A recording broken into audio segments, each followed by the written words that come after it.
El sol de la mañana, crudo y sin piedad, lamía el árido campo de tiro del Centro de Adiestramiento de Precisión Táctica El Halcón, un lugar remoto en Almería, donde el aire vibraba con el zumbido de los insectos y el eco, casi fantasmal, de disparos lejanos. No era un lugar para los débiles ni para los que dudaban, era un crisol. En la línea de fuego, bajo la mirada impaciente de instructores y la mofa apenas disimulada de reclutas jóvenes, un hombre de unos 40 años luchaba. Su uniforme parecía prestado, mal ajustado, y en su mochila un delantal de cocinero estaba doblado con una pulcritud que contrastaba con su torpeza aparente. Sus movimientos con el fusil estándar eran lentos, casi mecánicos, y sus disparos se desviaban con una frustrante regularidad. Los reclutas, aun con la arrogancia de la juventud militar, no se cortaban en sus risas. Eran el reflejo de una cultura que valoraba la estridencia sobre la sutileza. «Ciego, ¿es que no ves el blanco, cocinero?» La voz áspera del sargento mayor Vargas cortó el aire como un látigo. Vargas, un hombre corpulento con una mandíbula de acero y una reputación forjada a base de exigencia brutal, no solía malgastar palabras, pero con este hombre parecía disfrutar de la humillación. Su plataea, un grupo de reclutas selectos que seguían su estela, soltó risotadas abiertas, una orquesta de desprecio. «Aquí no pelamos patatas, aquí se abate al enemigo. Vuelve a la cocina antes de que te dispares en el pie». La frase, más que una reprimenda, era una sentencia, un intento de descarte público, pero el hombre, Mateo, ni siquiera parpadeó. Su mirada, aunque inexpresiva a simple vista, parecía fija en algo más allá del polvoriento horizonte, en un punto que nadie más parecía percibir. Un detalle que en ese momento se escapaba a todos. Desde la torre de observación, el teniente coronel Robles, una figura imponente y silenciosa, observaba la escena con una frialdad pétrea. Su presencia era un ancla de autoridad, inamovible. A su lado, la cabo primero Elena Ríos, encargada de la seguridad del campo y de mantener los registros, anotaba el nombre de Mateo con una caligrafía impecable, su expresión tan neutra como la de su superior. Pocos en el campo, ni siquiera el propio Vargas, sabían que aquella humillación tan teatral y pública era solo el primer acto de una evaluación mucho más profunda.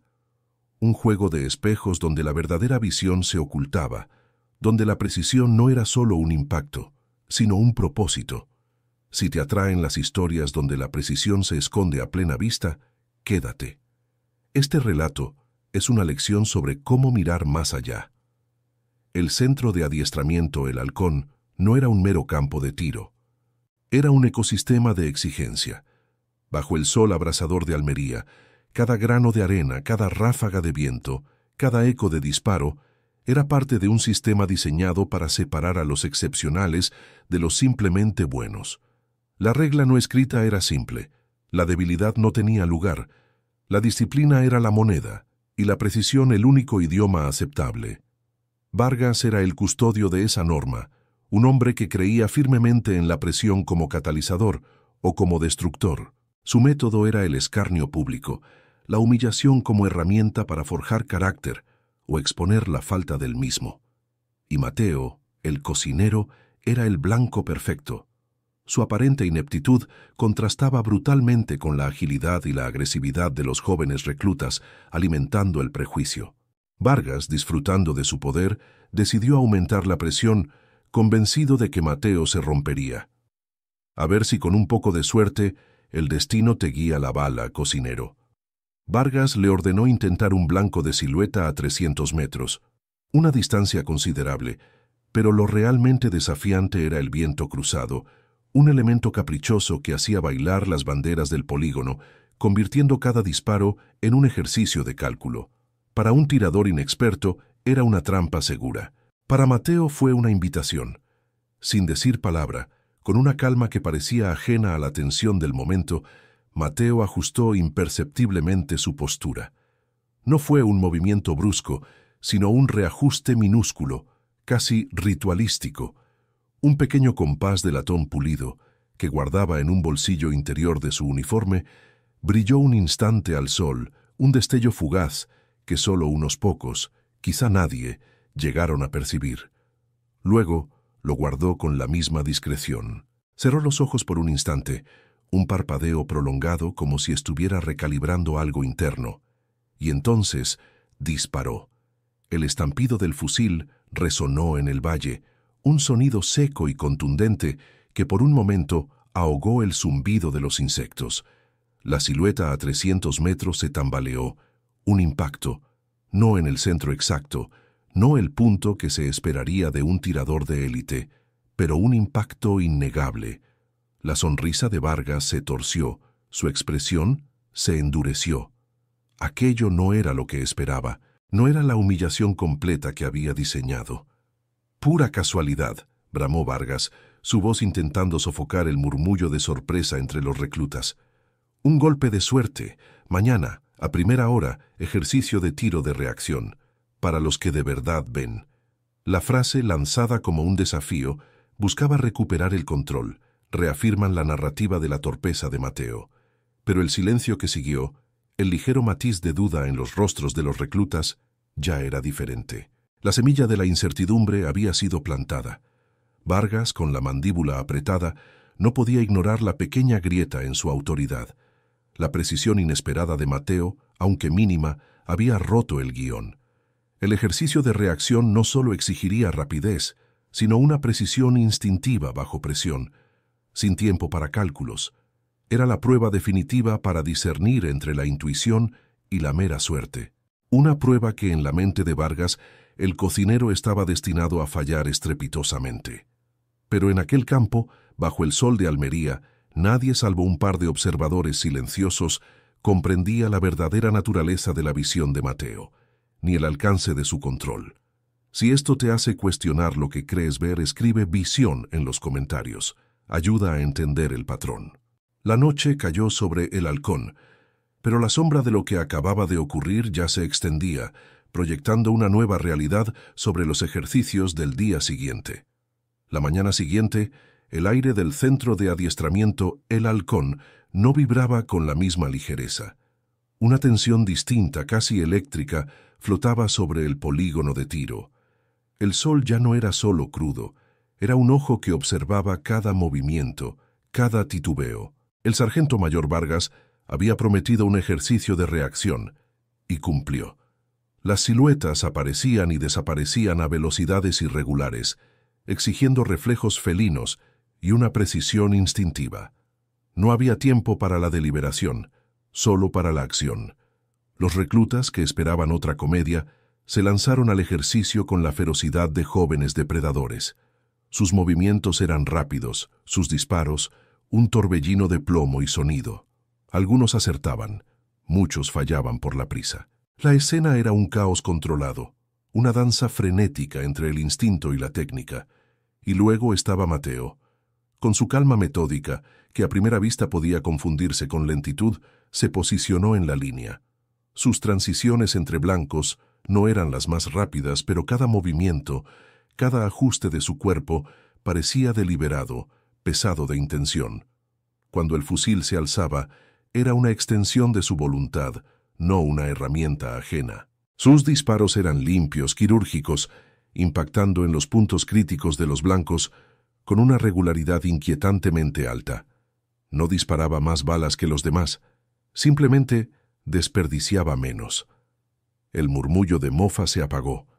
Los reclutas, que apenas unas horas antes se reían, empezaron a observarle con una mezcla de confusión y respeto a regañadientes. Era como si el cocinero estuviera interpretando una partitura diferente, con un ritmo que solo él entendía. Vargas, que seguía el ejercicio con su cronómetro y su mirada de halcón, apretó la mandíbula. Su plan, el de descalificar a Mateo por ineptitud, comenzaba a desmoronarse. Su frustración era palpable, no solo por el rendimiento de Mateo, sino porque su autoridad, su juicio, estaba siendo cuestionado en silencio. «Algo no cuadra», gruñó Vargas, su voz rasposa rompiendo el breve silencio de admiración. «Este tipo de puntería no se aprende pelando cebollas». La sospecha, un veneno sutil, comenzó a filtrarse. La precisión de Mateo, lejos de ganarle un reconocimiento directo, ahora era vista como una anomalía, un posible truco. Era el patrón que el sistema no podía categorizar, y por lo tanto, debía ser un error. Vargas, con la excusa de la sospecha, ordenó una inspección de equipo para Mateo. No era un procedimiento raro, pero en ese contexto, su intención era transparente: buscar cualquier irregularidad, cualquier violación al protocolo que justificara su descalificación. El fusil de Mateo fue revisado con celo, cada tornillo, cada muelle. La mirada de Vargas, intensa, buscaba la mínima excusa. El control se le escapaba y lo sabía. Durante la revisión, un tornillo ligeramente flojo en el alza de su fusil fue descubierto. Era un detalle menor, fácilmente atribuible a un descuido en el mantenimiento, o peor, a un sabotaje sutil, diseñado para pasar desapercibido hasta el momento de la verdad. Vargas sonrió, una mueca de triunfo agrio. Ahí está, un fusil mal calibrado. No me extraña tanta suerte. Estaba listo para descalificarlo, para restablecer el orden, para reafirmar su narrativa de incompetencia. Mateo, sin inmutarse, sin una palabra, tomó el fusil. Sus dedos, que antes parecían torpes, se movieron con una destreza inesperada. Con un movimiento experto, apretó el tornillo flojo, su mirada fija en Vargas por un instante. No había desafío en ella, no había reproche, solo una claridad que el sargento mayor encontró profundamente inquietante. Era una mirada que parecía decir: sé lo que haces, y no te detendré. La cabo Primero Ríos, tras verificar el protocolo de la inspección, observó la escena con su habitual compostura. Su mirada se cruzó, casi imperceptiblemente, con la del teniente coronel Robles en la torre. Un asentimiento apenas perceptible, una microexpresión que solo un observador entrenado habría captado. El incidente no había pasado desapercibido. La integridad del proceso había sido comprometida, y la evidencia de ese compromiso se había registrado en sus mentes, si no en papel. Los siguientes disparos de Mateo, ya con el fusil corregido, fueron aún más precisos. Cada silueta abatida era un desafío silencioso, una refutación sin palabras a las acusaciones de Vargas. El silencio de los reclutas era palpable, transformándose de confusión a un respeto cauteloso. Ya no era un cocinero ciego, era un enigma, un rompecabezas que nadie, salvo quizás Robles y Ríos, se atrevía a intentar resolver. Vargas, con su rostro enrojecido por la furia contenida, bramó. Su autoridad se estaba desmoronando, su prestigio erosionándose con cada acierto de Mateo. Bien, demostremos quién tiene ojos de verdad. Esta noche, ejercicio nocturno con visión térmica, para los que no tienen problemas de vista ni de conciencia. La oscuridad, el caos, el equipo especializado. Era el último órdago, la última trinchera de su prejuicio. Era el lugar donde la luz no existía, y se suponía que la visión del cocinero se apagaría por completo. Pero nadie allí, salvo el propio Mateo, entendía que para algunos la oscuridad no es un obstáculo, sino una ventaja, el lienzo perfecto para una precisión que va más allá de lo visible. Bajo el manto de la noche, el campo de tiro se transformó. Las llanuras de Almería, antes bañadas por el sol implacable, se convirtieron en un laberinto de sombras, luces infrarrojas y una densa niebla artificial que se arrastraba por el suelo, engullendo siluetas y puntos de referencia. El aire se volvió frío, denso, cargado con el olor a humedad y pólvora. La mayoría de los reclutas luchaban por identificar los blancos en sus visores térmicos, sus movimientos vacilantes, sus disparos erráticos. La tensión era un compañero constante, un nudo en el estómago. Mateo, sin embargo, se movía con una familiaridad inquietante. No era la rapidez de un guepardo, sino la fluidez silenciosa de un fantasma. Sus disparos, a través de la densa neblina y la oscuridad más profunda, impactaban con una regularidad pasmosa en los puntos críticos de los blancos. Era como si la oscuridad no solo no le diera una desventaja, sino que le otorgara una claridad que a los demás les faltaba. Los reclutas, iluminados por el tenue brillo de sus propios visores, se miraban entre sí, y el murmullo de asombro se convirtió en susurros de genuina fascinación. El cocinero no solo veía en la oscuridad, parecía pertenecer a ella. Vargas, con la cara iluminada por el brillo verdoso de su visor térmico, estaba visiblemente agitado. Su voz, que antes era un látigo, ahora era un gruñido ahogado. Su autoridad se desmoronaba ante la evidencia incontrovertible del rendimiento de Mateo. La burla del ciego se había vuelto una farsa cruel. Desesperado, lanzó su último órdago, su última apuesta por la invalidación. Suficiente. Su voz cortó el aire gélido, resonando con una mezcla de furia y derrota. Mañana, simulación de combate urbano, un entorno impredecible donde la suerte no vale. Veremos quién es el ciego entonces. La simulación urbana era la prueba definitiva, una mezcla letal de factores que exigían más que puntería, requería táctica, adaptabilidad, discernimiento entre amenaza y rehén, y una capacidad de decisión bajo presión que pocos poseían. Era el caos controlado, pero para Vargas era la última oportunidad de exponer lo que él creía que era una fachada. El teniente coronel Robles, en la torre de mando, cerró el cuaderno. El juego, para Mateo, estaba a punto de volverse mucho más complejo, y para Vargas la consecuencia de su prejuicio mucho más ineludible. El escenario urbano simulado era un infierno de callejones estrechos, ventanas rotas y objetivos en movimiento. Un laberinto diseñado para confundir, para agotar los sentidos, para forzar el error. Algunos de los objetivos eran enemigos, figuras amenazantes que requerían una neutralización rápida y precisa. Otros eran rehenes, civiles inocentes, cuya seguridad dependía de una fracción de segundo, de una decisión impecable. La presión era inmensa, un telón de fondo constante de sirenas lejanas y el murmullo de la radio. Los reclutas se lanzaron al caos, algunos con una agresividad imprudente, otros con una vacilación que costaba segundos preciosos. Los disparos resonaban, a menudo desperdiciados, a veces impactando en objetivos equivocados. Era una prueba de discernimiento bajo estrés, y muchos fallaban. La línea entre el heroísmo y la tragedia era delgada, casi invisible. Mateo, sin embargo, se movía como un fantasma. Su figura, antes torpe, ahora se deslizaba con una agilidad silenciosa entre los escombros y las sombras. Su fusil, que Vargas había intentado descalificar, parecía una extensión de su voluntad, no un arma en sus manos, sino una prolongación de su intención. Sus disparos eran quirúrgicos, siempre en el punto crítico, neutralizando amenazas con una precisión milimétrica. Salvaba rehenes con segundos de antelación, sus ojos discerniendo el peligro donde otros solo veían confusión. Era una demostración de maestría táctica que superaba con creces el nivel de cualquier recluta. Un patrón de comportamiento que desafiaba toda lógica conocida por ellos. Los reclutas, antes escépticos y burlones, ahora observaban con una admiración abierta. Susurros de asombro se extendían por el campo. La burla había dado paso al respeto, y el respeto a una especie de temor controlado. Vargas, con el rostro una máscara de furia contenida, no podía encontrar ni una sola falta objetiva. Cada movimiento de Mateo, cada disparo, estaba dentro del protocolo, impecable. La evidencia era irrefutable. Esto es inaudito.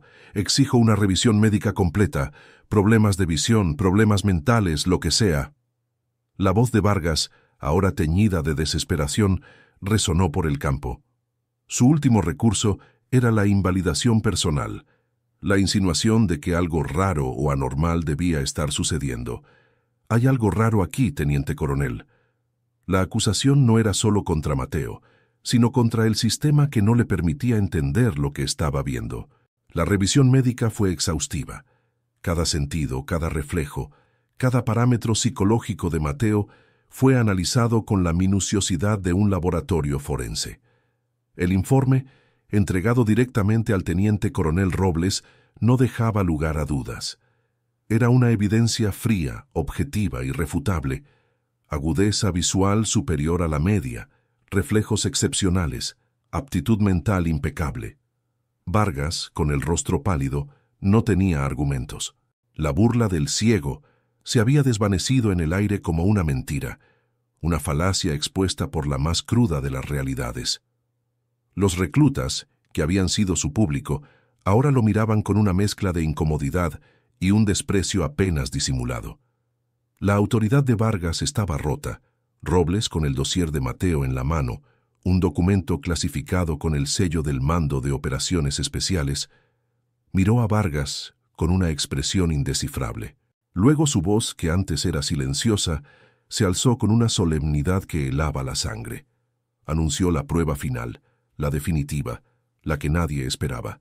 El comandante exige que se prepare el Barrett .50, alcance extremo, objetivo móvil, condiciones adversas. El Barrett .50, un nombre que resonaba con poder y precisión, un fusil que no era solo un arma, sino una leyenda, 2000 metros de alcance efectivo, un objetivo móvil, un dron camuflado y errático, simulando un blanco de alto valor en la distancia. El viento soplaba con furia en el puesto de tiro elevado, una fuerza invisible que complicaba lo que ya era casi imposible. Vargas observaba con una mueca de satisfacción. Era un tiro imposible, incluso para los mejores francotiradores del país. Aquí, en el extremo de la capacidad humana y mecánica, la suerte no existía, solo la precisión absoluta. Robles, con una solemnidad pétrea, entregó el rifle a Mateo. Sus ojos se encontraron. No hubo palabras, solo una mirada cargada de significado, una comunicación silenciosa entre dos hombres que entendían mucho más de lo que decían. Robles asintió una vez, un movimiento casi imperceptible pero cargado de confianza. Mateo tomó el Barrett, sus movimientos lentos, deliberados, como parte de un ritual antiguo. El pequeño compás de latón pulido brilló un instante en su mano antes de guardarlo. Cerró los ojos por un instante, respiró hondo y se fundió con el arma. El mundo se redujo a la mira, el viento y el blanco, un punto minúsculo danzando en la lejanía. El control era absoluto. El estampido del Barrett .50 desgarró el silencio del desierto. Fue un sonido primario, una explosión de poder que hizo vibrar el suelo. El eco rodó por los valles de Almería, un trueno tardío. En el monitor de la torre de observación, el dron, ahora un punto minúsculo y casi invisible, estalló en una bola de fuego. Impacto directo. Confirmación externa. Un golpe limpio, devastador, a 2000 metros. El silencio que siguió fue sepulcral, cargado de asombro, de una revelación rotunda. Era el silencio de la evidencia irrefutable. Robles rompió el hechizo. Sargento Mayor Vargas. Su voz era un filo de acero que cortaba el aire. Su juicio ha sido deficiente. Su reasignación está en proceso. Esta unidad necesita líderes que vean más allá de los prejuicios. La consecuencia fue inmediata, implacable. La arrogancia de Vargas, su ceguera ante la verdadera competencia, había costado su puesto. Luego, Robles se volvió hacia Mateo. Su voz ahora con un matiz diferente, casi reverente. Operador Cíclope, su evaluación de la unidad ha concluido. El informe será entregado al alto mando. Su cobertura como cocinero y la leyenda de su ceguera han servido su propósito. Los reclutas se quedaron sin aliento. El cocinero ciego no era un cocinero, no era un inepto. Era el operador Cíclope, una leyenda viva de las fuerzas especiales, un francotirador de élite que se creía retirado o desaparecido. Había sido enviado para auditar la unidad y su cultura bajo una identidad falsa. Su supuesta ceguera era parte de su disfraz, una prueba psicológica diseñada para exponer las fallas del sistema, para desenmascarar el prejuicio y la arrogancia institucional. Era un juego de espejos donde la verdadera visión se revelaba solo al final. Vargas fue retirado de su puesto, sus prejuicios expuestos como fallos críticos en su juicio. Los protocolos de entrenamiento fueron revisados, enfatizando el mérito, la adaptabilidad y la observación por encima de las apariencias y las jerarquías vacías. La historia del operador Cíclope se convirtió en un susurro reverente entre las élites, un recordatorio de que la verdadera competencia a menudo se disfraza de lo que menos esperas. Mateo, el operador cíclope, se desvaneció tan silenciosamente como había llegado, dejando tras de sí solo el eco de su leyenda. Historias como esta se tejían en los pasillos de las élites, recordatorios silenciosos de que la precisión no ve etiquetas y que la visión más aguda a menudo se esconde donde menos se busca. Si quieres más historias así, donde la prueba cala la arrogancia, sabes dónde encontrar este canal, porque al final, la verdadera corrección siempre encuentra su blanco.